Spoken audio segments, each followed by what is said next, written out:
సయ్యద్ జాఫర్ హుసేన్. నేను ఐలబేత్ స్కూల్లో తెలుగు అధ్యాపకుడిని. ఈరోజు మనం 10వ తరగతిలోని శతకసుధ ఈ పద్యాల గురించి, వీళ్ళ కవి గురించి మనం తెలుసుకుందాం. శతక కవులు. శతక కవులు అంటే 100 పద్యాలు दाटिने वारू.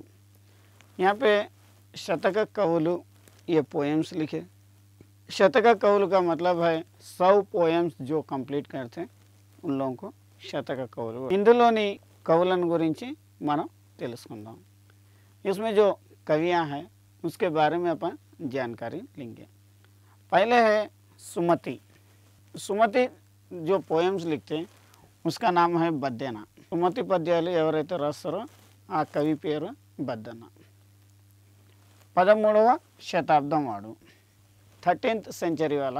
లౌకిక నీతులను సులభమైన శైలిలో కంద పద్యాలలో సుమతి శతకంగా రాసిన కవి బద్దన్న. क्या है?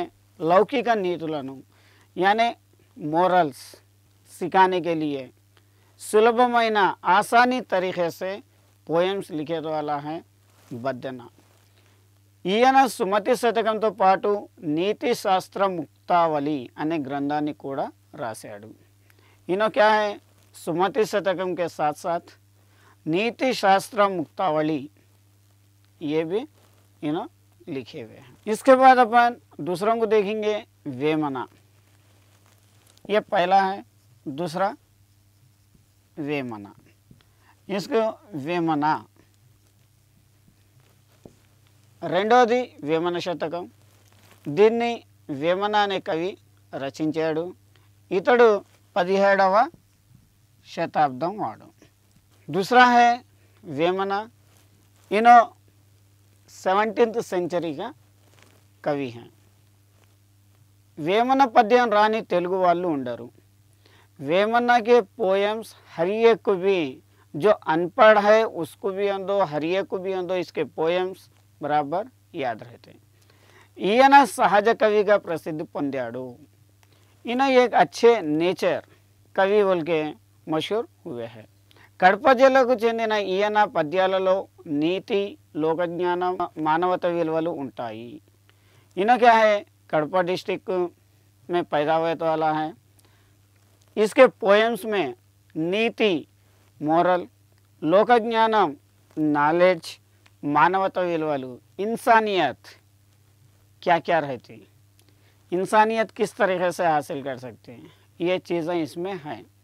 जन व्यवहार शैलीलो తేలికైన ఉపమానాలతో పద్యాలు రాయడం వేమన ప్రత్యేక. सबके साथ मिलजुल के रहते हुए आसानी से सब कुछ समझ में आए तो ये सब पोएम्स लिखने वालों में मशहूर वेमना है. अब तीसरा देखेंगे.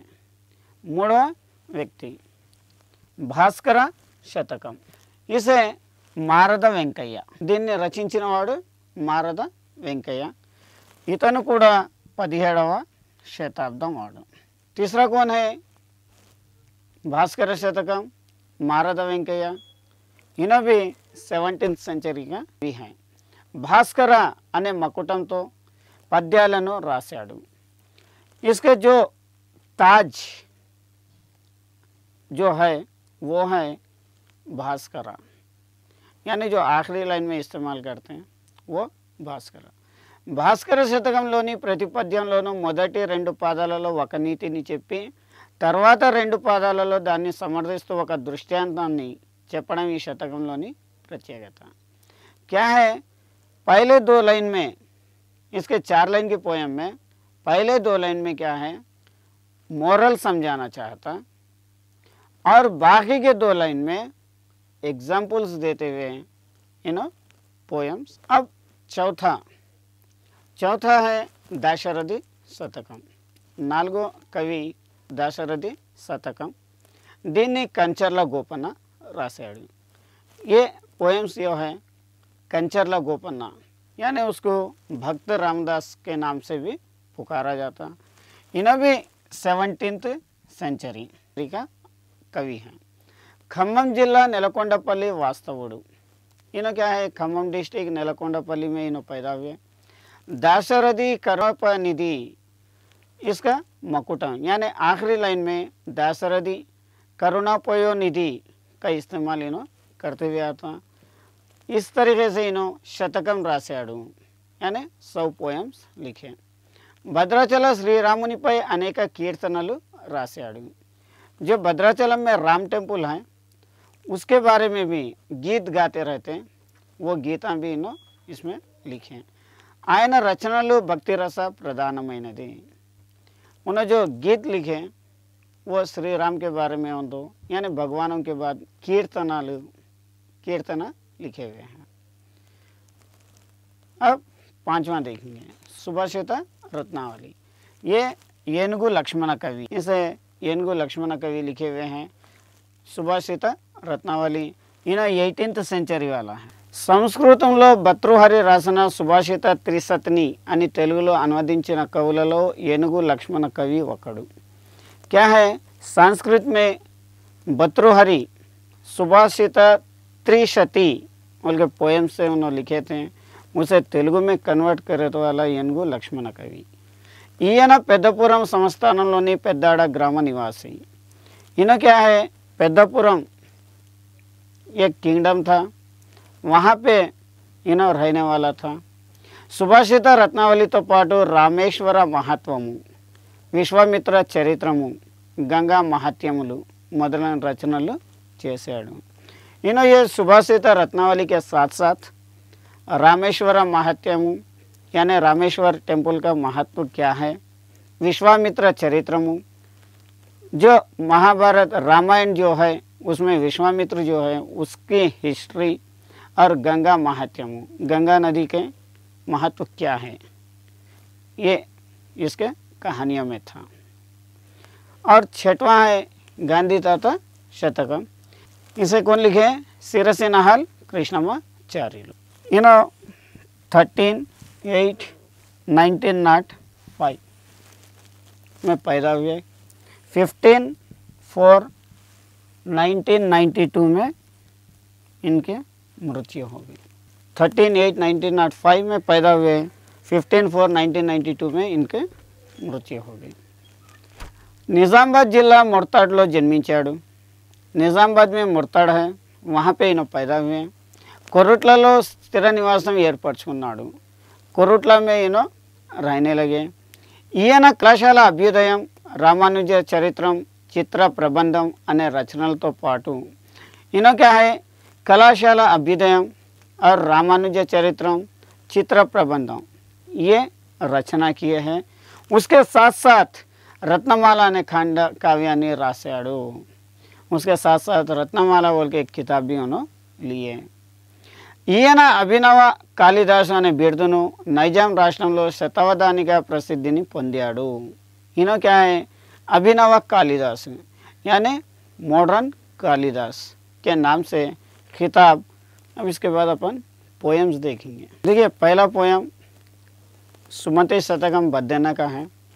तल నుండి విషము ఫణికిని వెలయంగ తోక నుండి వృచ్చికమునకు తల తోక ఎనగ యుండునకు నిలువెల్ల విషము గదరా సుమతి।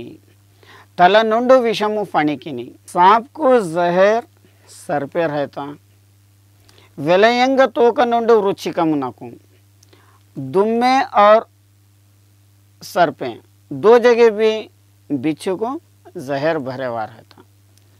लेकिन तल तोक यनग युंडुनु खलुनकु निलवेला विषम गदरा सुमति। लेकिन जो जहरीला इंसान रहता यानी एक दुश्मन इंसान रहता उसको जहर नीचे से ऊपर तक पूरा भरे हुआ रहता। सांप को सिर्फ सर में रहता, बिच्छू को सांप सर में और दुम में रहता, लेकिन जो दुश्मन आदमी है, जो जहरीला आदमी है, उसको जहर नीचे से लेके ऊपर तक रहता, इसलिए दुश्मनी नहीं रहना। सेकंड पोएम है बद्देना सुमति శతకంగా। ఎప్పుడు సంపద కలిగిన అప్పుడే బంధువులు వత్తురది ఎట్లనన్, తెప్పలుగా చెరువు నిండిన కప్పలు 10,000 చేరు గదరా సుమతి। ఎప్పుడు సంపద కలిగిన అప్పుడే బంధువులు ఒత్తురది ఎట్లన్నాను। अब एक इंसान के पास पैसा बहुत है, तो वह इंसान के पास बार बार उसके रिश्तेदार आते रहते जाते रहते। अगर से उसके पास पैसा हो गया तो जो रिश्तेदार हैं उन लोग आना ख़त्म हो जाता, क्योंकि फिर उल्टा इसके पास काम मांगते की बोल के।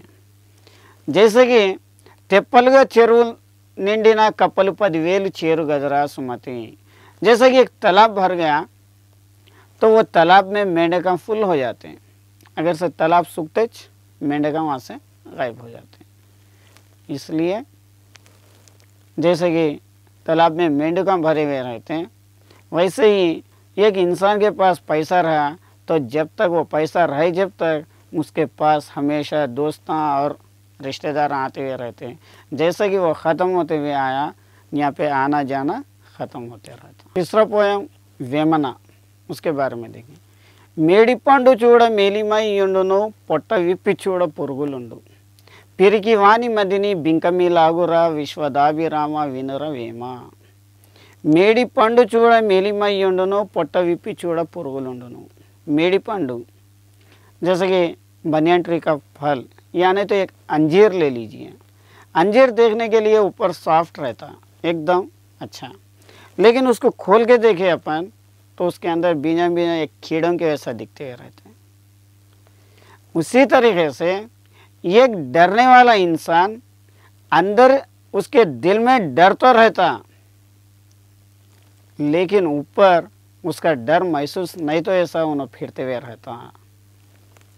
वैसे जो अंजीर है अंदर कीड़े कीड़ों के ऐसा रहता है, लेकिन ऊपर देखने में एकदम सॉफ्ट आपको दिखते हुए आता। वैसे डरे हुआ इंसान भी ऊपर एकदम हिम्मत वाला दिखता, लेकिन अंदर से उसको डर रहता। ధనము కూడబెట్టి ధర్మము చేయగా తాను తినగా లెస్స దాచుకోక తేన టీక గూర్చి తెరవకియద విశ్వదాభిరామ వినుర వేమ।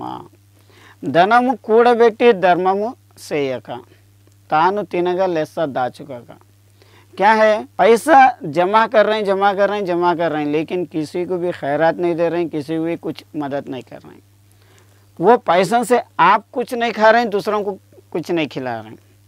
जैसा कि एक एग्जाम्पल है, शहद की मक्खी है, हर एक झाड़ के पर हर एक फूल के पर बैठ के करके शहद लेके आके पुट्टे में जमा करती, लेकिन वो शहद दूसरे लोग खींच लेके जाते हैं।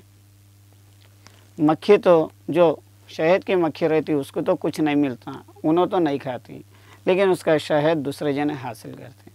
वैसे ही आप जो जमा करे तो पैसा रहता या कुछ भी रहता, आप अगर से खैरात नहीं करे और दूसरों को कुछ नहीं दिए, आप भी नहीं खाए, तो ऐसा खाली उसे देखते हुए बैठ गए तो फ़ायदा नहीं है।